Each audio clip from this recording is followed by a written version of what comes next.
Relationship between GCD and LCM, அதாவது ஜிசிடிக்கும் எல்சிஎம்க்கும் உள்ள ரிலேஷன்ஷிப்புக்கு உண்டான ஃபார்முலாவை தான் நம்ம இப்போ பார்க்க போகிறோம். தமிழ் மீடியம் பார்த்தீங்கன்னா வகுத்திக்கும் மடங்குக்கும் இடையே உள்ள அந்த உறவு என்ன அப்படின்றத பார்க்க போகிறோம். ஸோ ஃபர்ஸ்ட் எல்லாமே ஒரே ஃபார்முலா தான், அதில் எதை வேணுமோ அதை மட்டும் நம்ம யூஸ் பண்ணுற மாதிரி எடுத்துக்கணும்.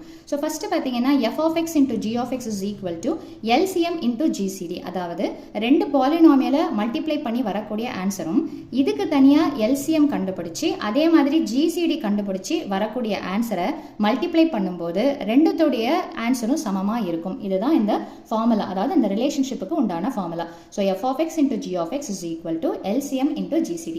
இப்போ இதில் பார்த்தீங்கன்னா ஏதாவது ஒரு பாலினாமியல் பல்லுறுப்பு கோவையை கொடுத்துட்டு இன்னொன்று என்ன அப்படின்னு சொல்லிட்டு கேட்பாங்க. அப்படி கேட்கும்போது எது கொடுத்துருக்குறாங்களோ, அதாவது எதை கேட்குறாங்களோ அந்த ரெண்டு பாலினாமியலுக்கு நீங்கள் என்ன வேணாலும் பேர் கொடுத்துக்கலாம், f of x ன்னு கொடுத்துக்கலாம், g of x ன்னு கொடுத்துருக்கலாம். ஸோ அப்போது என்ன கேட்குறாங்களோ அதை லெஃப்ட் சைட்லையும் எதெல்லாம் கொடுத்துருக்குறாங்களோ அதை ரைட் சைட்லையும் வச்சுக்கணும். இப்போ இங்கே பார்த்தீங்கன்னா இதிலிருந்து கொண்டுட்டு வரணும்னா f of x வேணும் அப்படின்னும் போது g of x கொடுத்துருப்பாங்க, LCM GCD கொடுத்துருப்பாங்க, அதாவது மடங்கு வகுத்தி எல்லாமே கொடுக்கப்பட்டிருக்கும். ஸோ அப்போது இதை அப்படியே மேலே போட்டுட்டு g of x மட்டும் என்ன பண்ணுறீங்கன்னா ஆப்போசிட் சைடு எடுத்துகிட்டு வரும்போது ஆட்டோமேட்டிக்காக அது எங்கே போய்டும்னு பார்த்தீங்கன்னா டினாமினேட்டர் கீழே போயிடும்.